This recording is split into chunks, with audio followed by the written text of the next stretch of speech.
ત્યારબાદ અહીંયા શ્રી સુખદેવજીને રાજા પરીક્ષિત કહે છે, પ્રિય વ્રતોત્તાન પાદો શત્રુપાપતે સુતો વાસુદેવસ્ય કલયા રક્ષયામ જગત સ્થિતો. સ્વયંભૂ મનુ અને શત્રુપાના પુત્ર પ્રિયવ્રત અને ઉતાનપાદ બે છે અને એમનો વંશ હું તમને કહું છું. જાયે ઉત્તાનપાદસ્ય સુનીતિ સુરુચિસ્તયો સુરુચિ પ્રેયસિત પત્યુર્નેતરામ યત્સુતો ધ્રુવઃ. સ્વયંભૂ મનુને પ્રિયવ્રત અને ઉતાનપાદ નામના બે પુત્ર છે અને આ ઉતાનપાદને બે રાણી છે, બે પત્નીઓ છે. એકનું નામ છે સુરુચિ અને એકનું નામ છે સુનીતિ. અને આ બંનેને એક એક પુત્ર છે. સુરુચિને ઉત્તમ નામનો પુત્ર છે અને સુનીતિને ધ્રુવ નામનો પુત્ર છે. અહીંયા એક સંશય થવો જોઈએ કે ભાઈ આવી કોઈ પણ રાજા હતો ને એને આટલી પત્ની હતી ને એને આટલા છોકરા હતા ને આ બધું સાંભળવાથી થોડી ભક્તિ થાય, એમ થોડા ભગવાન મળે. પણ બધી જ કથાઓ આધ્યાત્મિક છે. ઉત્તાનપાદ નામનો રાજા એટલે આપણે સૌ, આપણી અંદર રહેલો આત્મા. અને એને બે પત્ની સુરુચિ અને સુનીતિ. આ બંને આપણી વૃત્તિ છે અથવા આપણી બુદ્ધિ છે.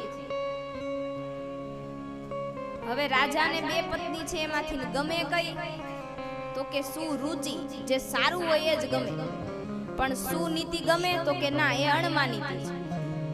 તો કે એ કેમ નથી ગમતી? તો કે નીતિમાં રહેવું હોય તો કષ્ટ પડે, દુઃખ પડે જીવને. એટલે જીવ શું અપનાવે? તો કે સુરુચિ, જે ગમે એવું હોય, જેમાં કષ્ટ ન હોય તે. તો જ્યારે સુરુચિ એટલે ગમે એવું કરીએ તો એના પુત્રનું નામ શું કહ્યું? તો કે ઉત્તમ. અને સુનીતિ, એના પુત્રનું નામ તો કે ધ્રુવ. જ્યારે આપણે નીતિમાં રહેવું હોય તો નીતિમાં રહેવા માટે અડગ રહેવું પડે. એટલે ધ્રુવજી અહીંયા ડગે નહીં એવા છે. એટલે એના પુત્રનું નામ, સુનીતિના પુત્રનું નામ ધ્રુવ છે.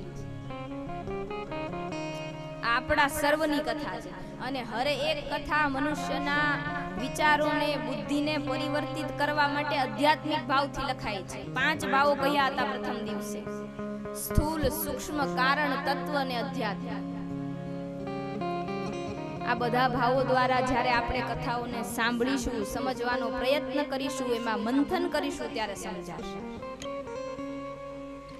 તો અહીંયા એક દિવસ એવું થાય છે કે રાજા ઉત્તાનપાદ સુરુચિના પુત્ર ઉત્તમને પોતાના ખોળામાં બેસાડીને બેઠા હોય છે. એટલામાં ધ્રુવજી આવે છે. પોતાના ભાઈને ખોળામાં બેસેલો જોઈ ધ્રુવજીને પણ ઈચ્છા થઈ કે હું પણ પિતાના ખોળામાં બેસું. પિતાને કહે છે કે મને પણ ખોળામાં બેસાડ. પણ રાજાની બાજુમાં રાજાની પ્રિય પત્ની સુરુચિ બેઠી છે. એટલે રાજાને થયું કે મારી ગમતી રાણી છે, પ્રિય રાણી છે, જો ધ્રુવને બેસાડું ને એને ખોટું લાગ્યું તો. એટલે આ ભયથી ધ્રુવજીને પોતાનો દીકરો હોવા છતાં ખોળામાં બેસાડવાની ના પાડી. અને આ કાર્ય થતું જોઈ તરત જ સુરુચિને ઈર્ષા જાગી કે રાજાને હું કેટલી વાલી છું કે એનો જ દીકરો છે છતાંય હું બેઠી હતી એટલે ખોળામાં ન બેસાડી. અને આ ઈર્ષાના કારણે સુરુચિ બોલી છે કે તું ભલે રાજાનો જ દીકરો છે છતાં તું દાસીનો દીકરો છે. તારી માતાનો રાજાએ ત્યાગ કર્યો છે. તારે જો દુર્લભ પદાર્થ જોતા હોય, રાજાના ખોળામાં બેસવું હોય તો મારી કુખે જન્મ લે તો તને મળે. તું રાજકુમાર હોવા છતાં દાસી પુત્ર છે. અને 5 વર્ષના બાળકના કાળજામાં તીર જેવા એ વચનો વાગ્યા છે. જીવાત્માને ઈર્ષા ક્યારે જાગે છે, ક્યારે ઉત્પન્ન થાય છે? તો કે જ્યારે એને ખબર પડે કે સામેવાળા વ્યક્તિ બધા જ એને પૂજે છે, એને મહાન માને છે, અથવા એની કલા એ જોઈને એના પર ખુશ છે. માણસને ખબર પડે કે હું સારું ગાઉં છું, અથવા હું સારું કમાઉં છું, હું સારી પોસ્ટ ઉપર છું, હું સારો ધનવાન છું, અથવા તો મારું હું જે કંઈ કામ કરું છું એ સર્વથી શ્રેષ્ઠ છે, ત્યારે ઈર્ષા અને અભિમાન જન્મે છે. કાર્ય કર્યા પછી પણ જીવાત્માએ સદૈવ યાદ રાખવું કે મારા જેવા આ સૃષ્ટિમાં અસંખ્ય હશે, હું એક નથી અને હું જે કરી રહ્યો છું એ પરમાત્માના આધારે કરું છું, બાકી મારી કોઈ તાકાત નથી. તો અહીંયા સુરુચિને ઈર્ષાનો કીડો સળવડ્યો છે. સંસારમાં જીવ પ્રત્યે ઈર્ષા રાખે છે. સાસુ વહુ પ્રત્યે, વહુ સાસુ પ્રત્યે, નણંદ ભાભી પ્રત્યે, ભાભી નણંદ પ્રત્યે. પણ આ બધી ઈર્ષાને રાખવાથી મૂળ તો પરિવારમાં કલહ જાગે છે, બાકી કોઈને કશું મળતું નથી. સાસુ વહુ સાથે ઝઘડો કરે, વહુ સાસુ સાથે ઝઘડો કરે, પણ ઈ વાત જો બહાર પડી જાય તો સગાવાલા આવીને લાભ લઈ જશે કે આ બંને તો અરસપરસ વાત કરવાની નથી, એટલે આનું આને ખબર પડવાની નથી, તો વચ્ચે માલ ખાય મદારી. તો બને ત્યાં સુધી, અને અહીંયા તો મેં જોયું, કારણ કે 3 દિવસ રોકાયા ને ત્યારે મને ખબર પડી કે આ બે વ્યક્તિ સાસુ વહુ છે અને એટલો પ્રેમ છે એકબીજા પ્રત્યે. પણ એમ છતાંય સંસારમાં ક્યાંક કોક ખૂણે કોઈક જીવાત્માને એવી વૃત્તિ થાય તો આ કથા દ્વારા એ સમજી શકે, એ શીખી શકે. પતિ હોય, પરિવાર હોય, સગા સંબંધી હોય, ગમે તે હોય, ઘર છે ત્યાં વાસણ ખખડશે, થોડોક ઝઘડો આ તે કલહ થશે, પણ એ વસ્તુમાં આપણે સૌ જો જાકારો આપતા શીખીએ કે હશે બાપા કઈ વાંધો નહીં, તો વાત ત્યાં અટકી જશે. અને નહીં તો એક ઘરમાં રહેવા છતાં આપણે બધા અલગ થઈ જશું.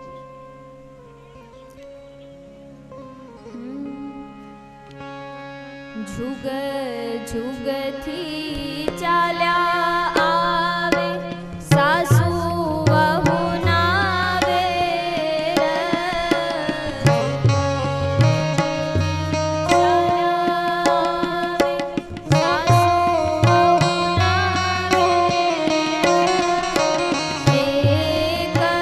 એકબીજાને જોતા પ્રગટે છે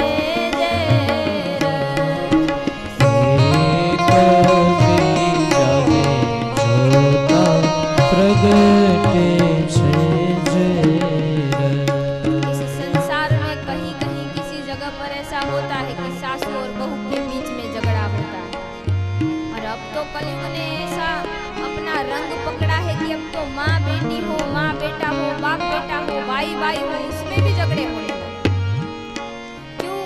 उसके पीछे का कारण केवल एक ही है, सबको स्वतंत्र होके जीना है. मैं किसी का क्यों मानूं? मैं खुद कमा सकता हूँ, खुद का काम कर सकता हूँ, तो मैं क्यों किसी का सुनूं? और हमारे भारत देश की एक ही खूबी है, आप विदेश में चले जाओ, भारत की सीमा छोड़ दो तो हर देश में शायद आपको ये देखने को मिल जाएगा कि जहाँ सब अपना कमाते हैं, अपना खाते हो, अपना करते हैं. लेकिन भारत देश एक ही ऐसा देश है जहाँ पर भाईचारा है, आत्मीयता है, परिवार क्या है उसे समझने के लिए बाहर से लोग भारत में आते हैं. वहाँ पर सिर्फ बोलने के लिए चाचा मामा जो भी है, हमारे यहाँ सारे नाम का मतलब अलग होता है, वहाँ पर एक ही मतलब होता है, अंकल एंड आंटी. मामा तो अंकल आंटी, चाचा अंकल आंटी, मौसी मौसा अंकल आंटी. अब हमारे यहाँ सारे रिश्ते बदल जाते हैं, हर बात से एक नया रिश्ता होता है. तो हमारी एक खूबी है एक परिवार में जुड़कर रहने की, वो अब धीरे धीरे हमसे दूर हो रही है. हमें इस पर सजग होने की जरूरत है, आवश्यकता है.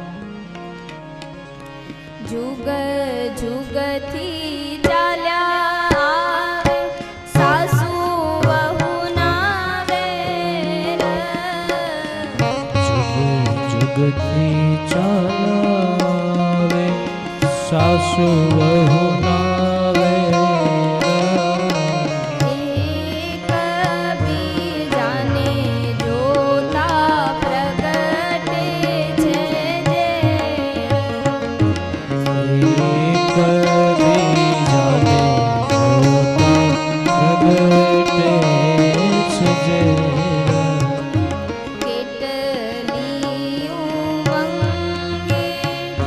દીકરો પરણા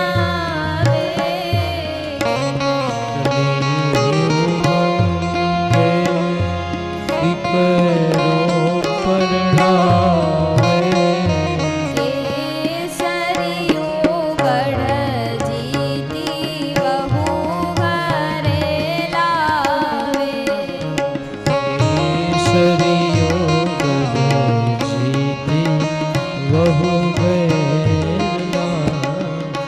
अब जब बेटा बड़ा हो जाता है तो उसके लिए रिश्ता ढूंढते हैं और खुशी खुशी बहू को घर पे लेके आते हैं। पर फिर बहू आ जाए और अगर बेटा घर के नियम के खिलाफ एक भी डिसीजन ले ले तो पूरे घर में तबाही मच जाती है कि आज तक हमारे लिए तो कभी ऐसा किया नहीं, तेरी पत्नी आई तो बदल गया। अरे भाई, समय के साथ बदलना पड़ता है। आप जब ससुराल आए थे तब आपकी सास जैसे रहती थी उससे अलग ही रहे थे। तब जैसा रिवाज था तब आपकी सासू ने भी वैसा नहीं किया था, फिर भी आपको करने दिया। तो अब के समय में जो चल रहा है वो उसे भी करने दो। तो स्थिति कोई भी हो, परिस्थिति कोई भी हो, आपस में मिलजुल के रहेंगे तो लाभ हमें ही है। क्योंकि आप अंगूर खरीदने जाओ तो अब छूटे बिखरे हुए अंगूर होंगे तो उसका कम दाम होगा, और वही आप गुच्छे में खरीदोगे तो उसका ज्यादा दाम। तो कीमत कब बढ़ती है? जब मिल बांट कर गुच्छे में रहे। अगर अलग अलग हो जाएंगे तो हमारी कीमत घट जाएगी।